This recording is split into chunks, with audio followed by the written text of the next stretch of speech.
And in terms of the performance side of things, this thing has the Apple A8 chip, a dual-core CPU, and 1 gig of RAM. And I think this is probably the biggest disadvantage. I've said that like 3 times. Software is probably the biggest disadvantage, but the performance is a solid like second option. And when it comes down to the performance side of things, I really don't think it's the best, even 2014 phone that has held up so far. I think this phone is like a solid, 5 out of 10 in performance. I think the biggest asset of it is its smoothness factor. I think the fact that this phone is as smooth as it is definitely one of my favorite things about it. And on top of that, I don't really think this phone is a bad performing phone. I think when I compare it to like the Galaxy S4, or I think the LG G2 or G3 came out the same year as this device, I think these are kind of in the same ballpark. But I think the iPhone 6 brings that smoothness factor. I just think when it comes down to like the playability of certain things, and I think even some games, I think sometimes they do perform a little bit better on the Android side of things if they're supported. That's the biggest disadvantage. Some games aren't even supported anymore on the Android side. On iOS with the iPhone 6, at least all these games are supported, and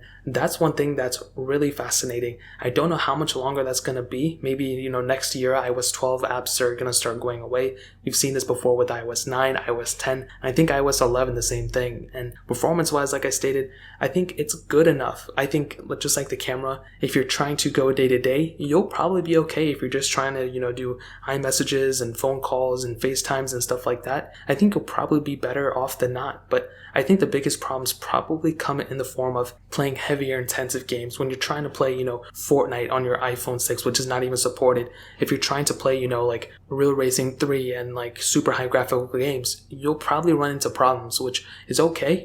This phone is not meant to last forever, but that is definitely one thing to keep in mind. I will say though, for a 2014 device, I think it handles everything perfectly fine. Like I think it's a really, really good performing device for the most part, in my opinion, for a 2014 iPhone. But I just personally wouldn't use it anymore, and the performance side of things would definitely not be something that I would recommend at the end of the day. So in terms of performance, that pretty much covers it up. And in terms of the battery life, this thing